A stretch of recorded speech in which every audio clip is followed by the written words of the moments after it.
മർക്കസ് തഖാഫത്തി സുന്നിയയിൽ ഷഹർ മുബാറക്ക് കാണിക്കപ്പെടുന്നു. കൂടാതെ ഷഹർ മുബാറക്കിന്റെ കൂടെ അത് ഇട്ട വെള്ളം സംസം വെള്ളത്തിലിട്ട് ആ വെള്ളം വലിയ ചെമ്പിലെ വെള്ളത്തിലൊഴിച്ച് എല്ലാവർക്കും കൊടുക്കുന്ന കൂട്ടത്തിൽ ഷഹർ മുബാറക്കിൻ അതിൽ മുക്കിയതിന് പുറമേ ആ വെള്ളത്തിൽ പുതിയ മറ്റൊന്നുകൂടി ചേർത്തിരിക്കുന്നു. മദീന മുനവ്വറയിലെ തുർബത്തുൽ ഹുജ്റത്ത് ഷരീഫ അഷ്റഫുൽ ഖൽഖ് സല്ലല്ലാഹു അലൈഹി വസല്ലമ തങ്ങളുടെ ഖബർ ഷരീഫിന്റെ മുകളിൽ സാധാരണ തുടക്കാറുണ്ട്. ആ കമ്പിവലയുടെ ഉള്ളിലൂടെ കാറ്റ് കടക്കുകയും അതിലൂടെ പൊടി കടക്കുകയും ചെയ്യുമ്പോൾ ചെറിയ നേരിയ പൊടി അവിടെ ഉണ്ടാകും. അതിൻ്റെ പുറമേ അവിടുത്തെ ആ ഖബർ ഷരീഫിന്റെ മുകളിൽ ചന്ദനത്തിന്റെ പൊടി ഇടാറുണ്ട്. അതെല്ലാം കൂടി എടുത്തിട്ട് മദീന മുനവ്വറയിലെ പ്രധാനപ്പെട്ട ആളുകൾ ആ റൗളത്തു ഷരീഫ് നോക്കുന്ന ആളുകളുടെ കൈവശത്തിലുള്ളതാണ്. അതാണ് തുർബത്തുൽ ഹുജ്റത്ത് ഷരീഫ. അത് വിനീതനായ എനിക്ക് തന്നു. നാളെ നിങ്ങൾ കുടിക്കുന്ന വെള്ളത്തിൽ അതും കൂടി ചേർത്തിയതാണ് എന്ന് ഞാൻ നിങ്ങളോട് പറയുന്നു. ഇവൻ വല്ലാത്തൊരു പഴഞ്ചനാണ് എന്ന് പറഞ്ഞാൽ പഴഞ്ചനായിക്കോട്ടെ, നമ്മൾ പഴഞ്ചനായിക്കോട്ടെ, നമ്മുടെ പഴഞ്ചന്മാർ തന്നെ. അതിന് ബർക്കത്തുണ്ട്. സയ്യിദുനാ റസൂലുള്ളാഹി സ്വല്ലല്ലാഹു അലൈഹി വസല്ലമ തങ്ങളുടെ ഖബർ ഷരീഫ് അതാണ് ലോകത്ത് വെച്ച് ഏറ്റവും ബഹുമാനപ്പെട്ട സ്ഥലം. കഅബത്തിനേക്കാളും ബഹുമാനമുള്ളത് അവിടുത്തെ ഖബർ ഷരീഫാണ്. സഹോദരങ്ങളെ, ഞാൻ പയഞ്ചനാണ് എന്ന് വിചാരിക്കും പറഞ്ഞോട്ടെ. ഞങ്ങൾ അങ്ങനെയല്ല ചിന്തിച്ചത്. ഭയങ്കരമായ ചർമ്മ സൗഭാഗ്യം കൊണ്ട് അനുഗ്രഹിക്കുകയും മരണാനന്തര ജീവിതത്തിന് പുല്ലുവില കൽപ്പിക്കാത്ത ഒരാളാണ് നിങ്ങൾ എന്നാണ് ഞങ്ങളെ. പയഞ്ചനാണെന്നൊന്നും ഞങ്ങൾക്ക് അഭിപ്രായമല്ല. നിങ്ങൾ ആധുനികനാണ്, ശരിക്കുള്ള ആധുനികൻ. മതം വിറ്റ് കോടികൾ എങ്ങനെ സമ്പാദിക്കാമെന്ന് ലോകത്ത് നിങ്ങളെപ്പോലെ അറിവുള്ള ഒരാള് പറയല്ല. മതം വിറ്റ് എങ്ങനെ കോടികൾ സമ്പാദിക്കാമെന്ന് അതിൽ തുടക്കം മുതൽ ഒടുക്കം വരെ പറഞ്ഞു നുണയാണ്. തുടക്കം മുതൽ ഒടുക്കം വരെ ഖുർആനെ എതിർത്തുകൊണ്ടാണ് സംസാരിച്ചത്, ഹദീസിനെ എതിർത്തുകൊണ്ടാണ് സംസാരിച്ചത്. ഒന്നാമതായി മദീനയിൽ റസൂലുള്ളാഹിന്റെ ഖബർ കിടക്കുന്ന വമ്പിച്ച കമ്പി ബ്ലോക്കിനുള്ളിലാണ്. രണ്ട്, നബിയുടെ വീട് ആയിഷ ബീവിയുടെ വീടിന്റെ പുറത്തുള്ളതാണ് ആ കമ്പി. ആയിഷ റളിയല്ലാഹുവിന്റെ വീടിന്റെ ഉള്ളിലാണ് റസൂലുള്ളാഹിന്റെ ഖബർ. അവിടേക്ക് ആർക്കും പ്രവേശനമില്ല. ഖബറും പുറത്തേക്ക് ആ പൊടി എത്തുകയില്ല പറഞ്ഞാൽ തന്നെ. കാരണം അവിടെ നബിയുടെയും അബൂബക്കർ സിദ്ദീഖിന്റെയും ഉമർ ഇബ്നുൽ ഖത്താബ് റളിയല്ലാഹുവിന്റെയും 3 ഹോൾസുകൾ കാണാം റൗണ്ടിലെ. അതിലൂടെ പറന്നു എന്ന് സങ്കല്പിച്ചോളൂ. നബിയുടെ ഖബറിൽ എത്തില്ലാതെ ഖബർ വേറെ, ഈ കമ്പി വേലി വേറെ. ഒന്ന്, പിന്നെ ചന്ദനപ്പൊടി അതവിടെ തുടക്കുന്നുണ്ട്, ശേഖരിക്കുന്നുണ്ട്. ആര്?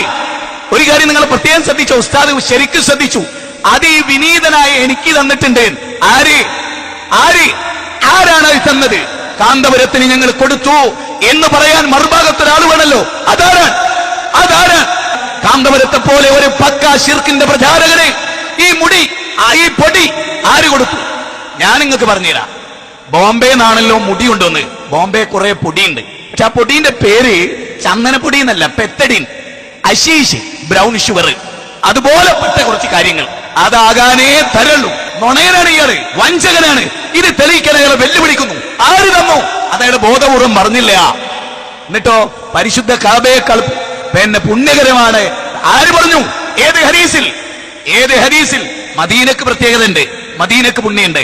മദീനയേക്കാൾ പുണ്യം മക്കൾക്കാണ്. വിശുദ്ധ ഖുർആൻ കൊണ്ട് തെളിഞ്ഞതാണ്, ഹദീസ് കൊണ്ട് തെളിഞ്ഞതാണ്. യാതൊരു സംശയമില്ല. ഇയാൾ ചതിയനാണ് സുഹൃത്തുക്കളെ, വഞ്ചകനാണ്. മുടിയും പൊടിയും. മുടി ഏതാണെന്ന് എല്ലാവർക്കും മനസ്സിലായി. മുടി ഏതാണ് എന്ന് എല്ലാവർക്കും മനസ്സിലായി. മുടി ബോംബെയിൽ നിന്ന് ജാലിയൻവാല എന്ന ഒരുത്തന്റെ അടുത്തുനിന്ന് വാങ്ങിയാണ്. അത് ഇന്നും സ്ഥിരീകരിക്കപ്പെട്ടിട്ടില്ല. ഇന്നും ആർക്കും അറിയില്ല. അതിന്റെ സെനത് വായിച്ചൊക്കെ കഥ ഇവിടെ നമ്മൾ പറയേണ്ടതില്ലല്ലോ. നബി സല്ലല്ലാഹു അലൈഹി വസല്ലമയുടെ മുടിക്ക് ബർക്കത്തുണ്ട്. അതാദ്യം മനസ്സിലായിക്കൂടെ. കാന്തപുരത്തിന്റെ കയ്യിൽ ആ മുടിയല്ല ഞങ്ങൾ പറഞ്ഞു. കാന്തപുരത്തിന്റെ കയ്യിലെ പൊടിയും കാന്തപുരത്തിന്റെ കയ്യിലെ മുടിയും അതല്ല. ഇസ്ലാമായിട്ട് അതിനൊരു ബന്ധമില്ല. അതുകൊണ്ടാണല്ലോ നേരെ മറിച്ച് ആ പൊടി മദീനത്തെ ഇന്ന ആളുകളിൽ നിന്ന്, ഇന്ന നേതാക്കന്മാരിൽ നിന്ന് മാത്രമല്ല തുടക്കാറുണ്ട്, അവിടെ പൊടി വിതറാറുണ്ട്. ആര് പറഞ്ഞു? എന്നിട്ടത് ശിർക്കിന്റെ പ്രചാരണത്തിന് കൊടുക്കാനോ? എന്നാ ഞാനൊന്ന് ചോദിച്ചോട്ടെ, എല്ലാരും ഒന്ന് ചിന്തിക്കേണ്ട പോയിന്റിലേക്ക് അടുത്ത സ്റ്റെപ്പ്. ഈ പൊടി എന്താ മദീനത്തെ പള്ളിയിൽ വിതരണം ചെയ്യാത്ത? ഈ പൊടി അറിയാവുന്ന ഈ പൊടി വിതരണം ചെയ്ത് ഇത് മുടിയിട്ട വെള്ളത്തിലിട്ട് കൊടുക്കലും കൂടി ബർക്കത്താണെങ്കിൽ ഞങ്ങൾ വിശ്വസിക്കും, നിങ്ങൾ വിശ്വസിക്കുക. കാരണം മൂപ്പർക്കറിയണ്ട് എന്റെ ടീമിനല്ലാതെ മനുഷ്യന്മാരായി പിറന്നോലെ അതിന് കിട്ടുമോ? ഏത് അത്യാവശ്യം ബുദ്ധി വർക്ക് ചെയ്ത ആളുകൾ അതിന് കിട്ടുമോ? ഇനി ഇതൊക്കെ ഉണ്ടായ മദീനത്ത് സപ്ലൈ ഉണ്ടോ? ഇല്ല, കാന്തപുരത്ത് മാത്രം. ഇവിടെ മർക്കസ് സഖാഫത്ത് സുന്നിയിലെ മാത്രം ഈ പൊടിയിട്ട വെള്ളം മദീനത്തുണ്ടോ? നിങ്ങൾ ചിന്തിക്കണം, തലച്ചോറ് പണയപ്പെടുത്തരുത്. ഇയാൾ ചതിയനാ, ലോകം കണ്ട ഏറ്റവും വലിയ ചതിയൻ, മതത്തിന്റെ വേഷമണിഞ്ഞ ഏറ്റവും വലിയ തൊഴിൽക്കട്ടിയുള്ള പുരോഹിതൻ. അത് നിങ്ങൾ തിരിച്ചറിയും. അത് ഈ നാട്ടുകാരെ നിങ്ങൾ തിരിച്ചറിഞ്ഞിട്ടില്ലെങ്കിൽ ഉറപ്പായിട്ടും മത്സരയില് ഇയാളെ കാരണക്കുട്ടി നിങ്ങൾ പൊട്ടിക്കേണ്ടി വരും, അള്ളാഹ് അനുവദിച്ചാൽ. അത്ര ചതിയാണ് ഇയാൾ നിങ്ങളോട് ചെയ്ത്. തെളിയിച്ചിരുന്നു ഞാൻ. അയാളെ കയ്യിലെ പൊടി മദീനത്തതുമല്ല, മക്കത്തതുമല്ല, മുക്കത്തതുമല്ല, ബോംബെയിലത്തതായിരിക്കാനേ സാധ്യത ഇന്നോളുള്ള ചരിത്രം വെച്ച്. അതുകൊണ്ട് ശരിക്കും ആലോചിക്കുക. ഓരോ ഘട്ടത്തിൽ ഇയാൾ ഓരോന്നും ഇയാൾ ആദ്യം പറഞ്ഞ കേട്ടങ്ങള് അതും പോയണ്ട. ഏത് ജനങ്ങൾ മനസ്സിലാക്കണം, സംസം വെള്ളത്ത് കൂട്ടിച്ചേർത്ത്. ഞാൻ ചോദിക്കട്ടെ, അബൂബക്കർ സിദ്ദീഖ് റളിയല്ലാഹു ജീവിച്ച കാലത്ത് ഈ സംസല്ലേ? അന്ന് നബീന്റെ മുടി ഒറിജിനലായിട്ട് അവരുടെ കയ്യിലുണ്ട്.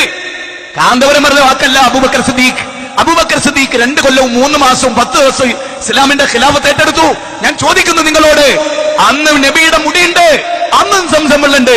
സംസവും നബിയുടെ മുടിയിട്ട വെള്ളവും കൂടെ ചാലിച്ച് ഒരു സപ്ലൈ സഹാബത്ത് എന്തുകൊണ്ട് ചെയ്തില്ല എന്ന ചോദ്യം നിങ്ങളുടെ ഹൃദയത്തിന്റെ അന്തരാളങ്ങളിലാണ് ചെന്ന് തറയ്ക്കുന്നത്. എന്തേ അന്ന് സംസല്ലായിരുന്നോ? പറ്റിക്കുകയാണ്. ഈ സംസം പറയുന്നത് എന്തിനറിയോ? സംസമിന് ബർക്കത്തുണ്ടെന്ന് റസൂൽ പറഞ്ഞിട്ടുണ്ട്. നിങ്ങൾ സംസം കൊടുത്തോളി, ഞങ്ങൾക്കൊരു വിരോധമില്ല. അതിനൊരു ഫിക്സഡ് ഡേറ്റ് ഇടരുതെന്ന് മാത്രം. നിങ്ങൾ ഉംറക്കോ ഹജ്ജിനോ പോകുമ്പോൾ സംസം ഉണ്ടോ? നിങ്ങൾ സപ്ലൈ ചെയ്തോളി. സംസമിന്റെ കൂടെ ഏതോ ഒരു പമ്പർന്നുള്ള മുടിയിട്ട വെള്ളവും കൂടി കൊടുത്ത് ചതിയാണ്. ലോകത്തൊരാളും ചെയ്യാത്ത വൻ ചതി. നബിയോട് ഏറ്റവും വെറുപ്പുള്ള ആള് കേരളത്തിൽ ആരാന്ന് ചോദിച്ചാൽ അത് ഇയാളാണ്. ഞാൻ പറയും നിങ്ങളോട്, തെളിയിച്ചും തരും. അള്ളാന്റെ റസൂലിനെ ഇത്ര വെറുത്ത ഒരു കഥാപാത്രം കേരളത്തിന്റെ ചരിത്രത്തിൽ ഇന്ന് വരെ ഉണ്ടായിട്ടില്ല. അത് നിങ്ങൾ മനസ്സിലാക്കണം.